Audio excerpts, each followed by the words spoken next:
How the Hermit Helped to Win the King's Daughter, from the Pink Fairy Book. Long ago, there lived a very rich man who had 3 sons. When he felt himself to be dying, he divided his property between them, making them share alike, both in money and land.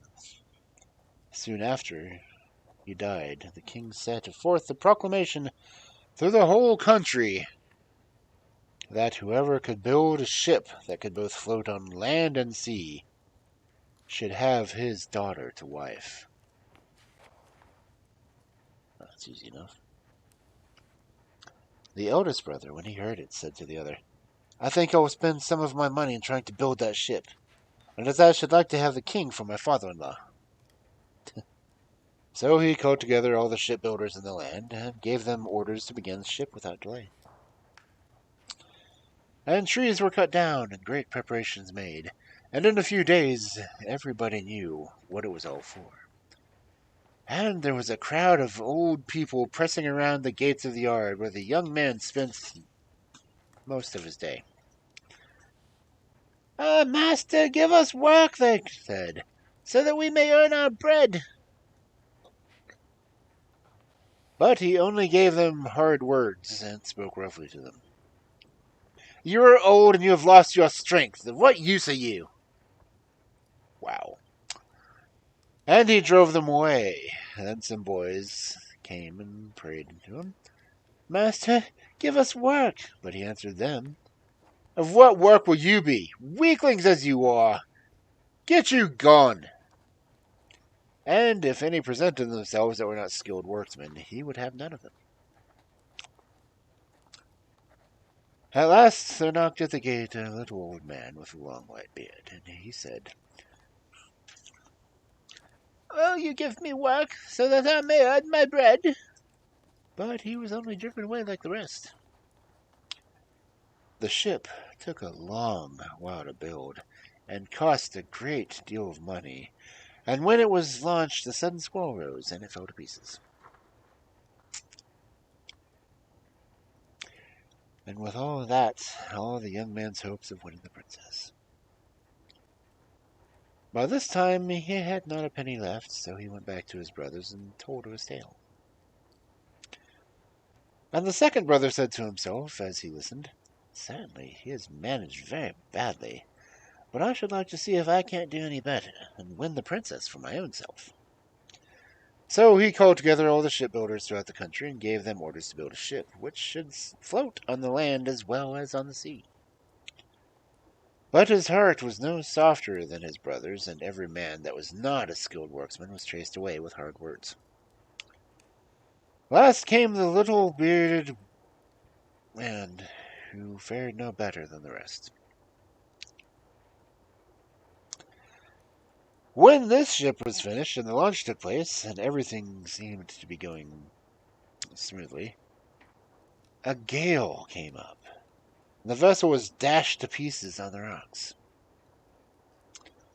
The young man had spent his whole fortune on it, and now it was all swallowed up, and was forced to beg shelter from his youngest brother. When he told his story, the youngest said to himself, "I'm not rich enough to support all 3 of us. I'd better make my turn, and if I manage to win the princess, there will be her fortune as well as my own for us to live on." So he called together all the shipbuilders in the kingdom, and gave orders that a new ship should be built. Then all the old people came and asked for work, and he answered cheerfully, "Oh yes, there's plenty for everybody." And then the boys begged to be allowed to help, and he found something that they could do. And when the old man with the long white beard stood before him, praying that he might earn his bread, he replied, "Oh, father, I could not suffer you to work, but you shall be an overseer and look after the rest."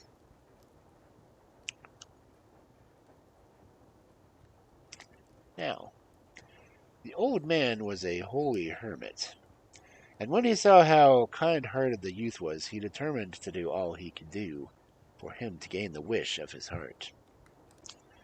By and by, when the ship was finished, the hermit said to his young friend, Now you can go and claim the king's daughter, for the ship will float by land and by sea.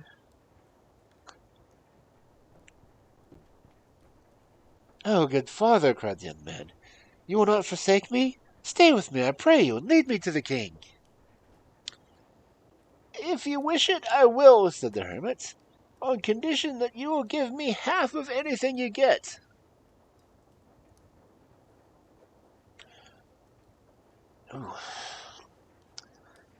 Oh, if that is all, he answered, it is easily promised. And they set out together on the ship. I see bad things. After they had gone some distance and saw the man standing in a thick fog, of which he was trying to put into a sack. Oh, good father, exclaimed the youth, what can he be doing? Ask him, said the old man. What are you doing, my fine fellow? I'm putting the fog in the sack. That is my business. Ask him if he will come with us, whispered the hermit. And the man answered, if you will give me enough to eat and drink, I will gladly stay with you. So they took him on their ship, and the youth said, as they started off, good father, before we were 2, and now we are 3.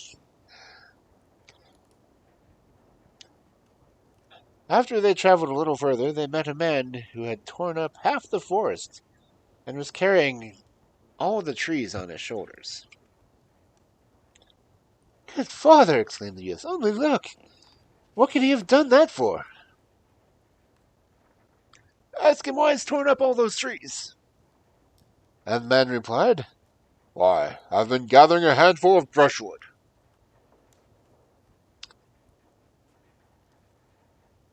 Beg him to come with us, whispered the hermit.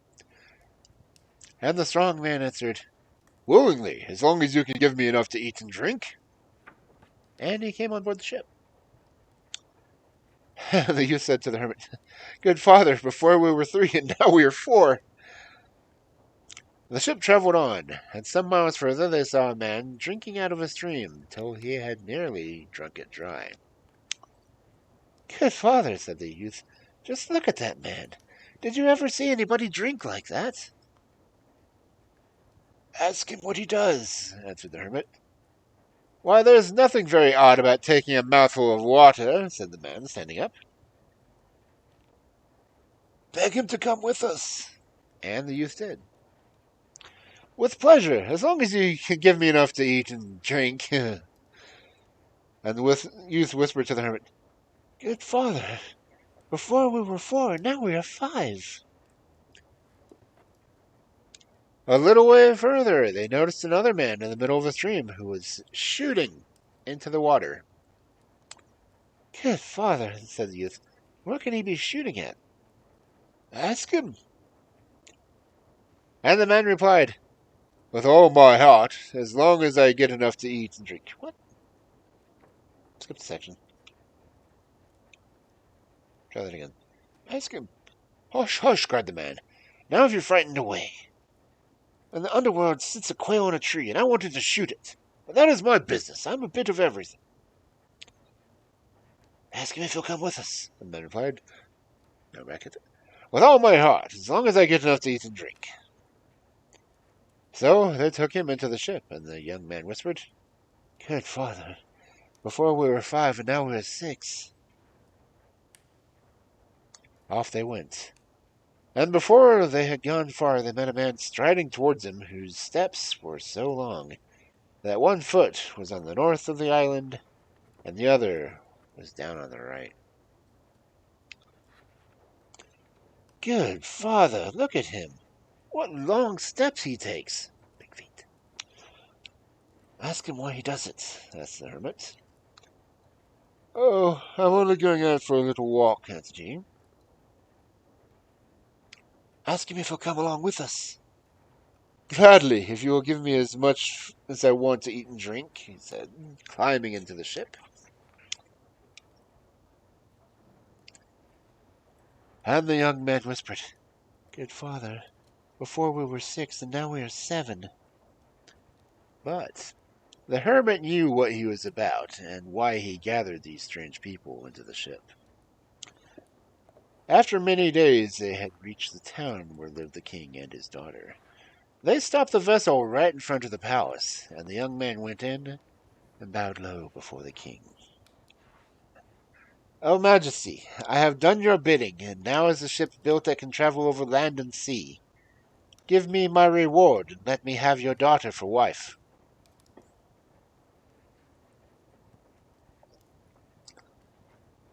But the king said to himself, "What? Am I to wed my daughter to a man of whom I know nothing, when even whether he be rich or poor, a knight or a beggar?"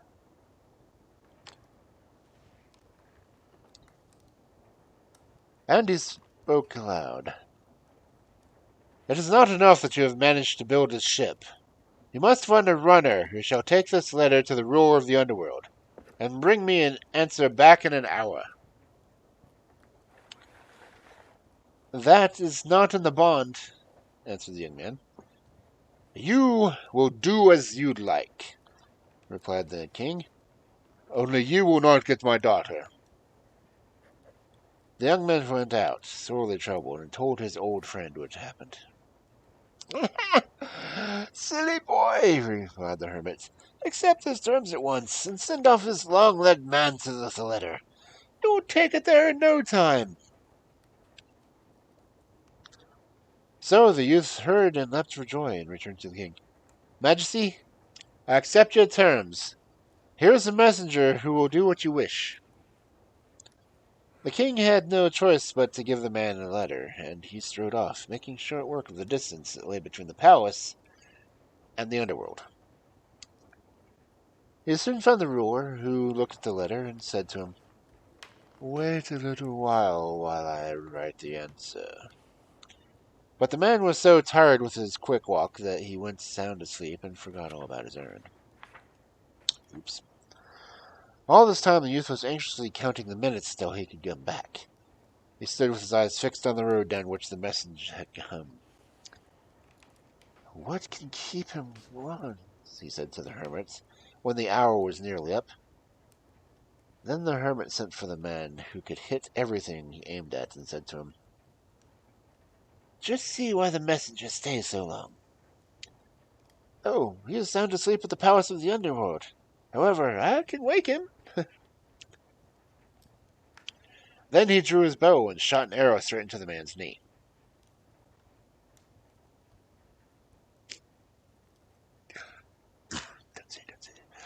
The messenger woke with such a start, and when he saw the hour had almost run out, he snatched up the answer and rushed back with such speed that the clock hand had yet struck when he had entered the palace. The young man thought he was sure of his bride, but the king said, "Still, you have not done enough. Before I give you my daughter, you must find a man who can drink half the contents of my cellar in one day."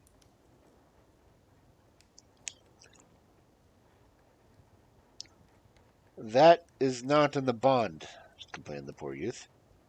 "Well, do as you like, only you will not get my daughter." The young man went sadly out and asked the hermit what he was to do. "Silly boy! Why tell the man to do it who drinks up everything?" So they sent for the man and said, "Do you think you're able to drink half the royal cellar in one day?" "Dear me, as much more as you want," he answered. "I am never satisfied." The king was not pleased at all, the young man agreeing so readily, but he had no choice, and ordered the servants to be taken downstairs. Oh, how he enjoyed himself! He had drunk the whole, and there was not a cask but what was stood empty. When the king saw this, he said to the youth, "You have conquered, I can no longer withhold my daughter. But as her dowry, I shall only give so much as one man can carry." But, he answered, let the man ever be so strong he cannot carry more than 100 weight. And what's that for a king's daughter? Well, do as you like.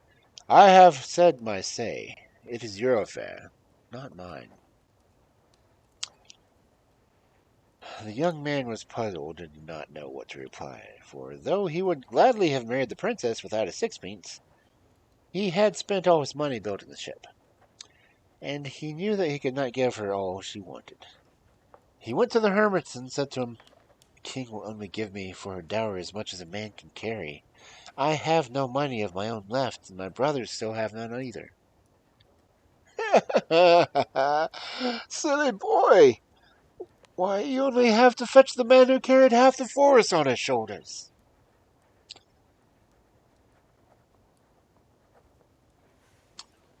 And the youth was glad. And he called the strong man and told him that he must do. Take everything you can till you are bent double. Never mind if you leave the palace bare. The strong man promised, and nobly kept his word. He piled all he could see on his back. Chairs, tables, wardrobes, chests of gold and silver, till there was nothing left to pile. At last he took the king's crown and put it on top. He carried his burden to the ship and stowed his treasures away, and the youth followed, leading the king's daughter. The king was left raging in an empty palace, and he called together his army and got his ships ready for war, in order that he might go after the vessel and bring back what he had then taken. And the king's ships sailed very fast, and soon caught up with the little vessel, and the sailors all shouted for joy.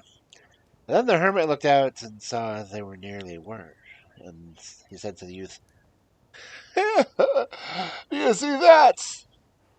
The youth shrieked and cried, "Oh, good father, it's a fleet of ships, and they are chasing us! In a few moments they will be upon us."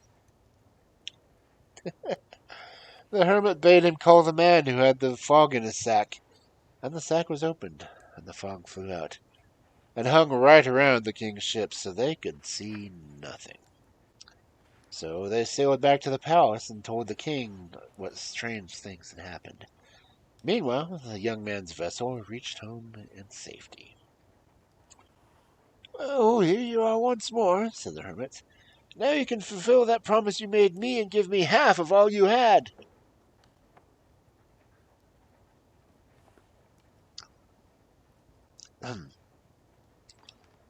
"That I will do with all my heart," answered the youth, and began to divide all his treasures, putting apart one side for himself and setting aside the other for his friend. "Good father, it's all finished," he said at length. "There's nothing left to divide." "Nothing more left!" cried the hermit. "Why, you have forgotten the best thing of all." "What can that be? We have divided everything." "And the king's daughter," said the hermit. And the young man's heart stood still, for he loved her dearly, that he answered, "It is well, I've sworn, and I will keep my word." He drew his sword and cut her in pieces.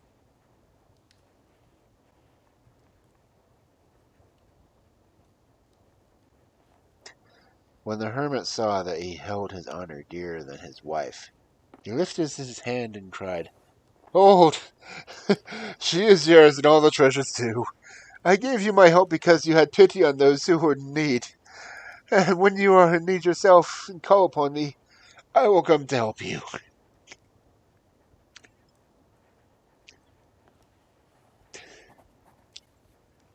As he spoke, he softly touched their heads and vanished. The next day, the wedding took place, and the two brothers came to the house, and they all lived happily together, and they never forgot the holy man who had been uh, such a good friend.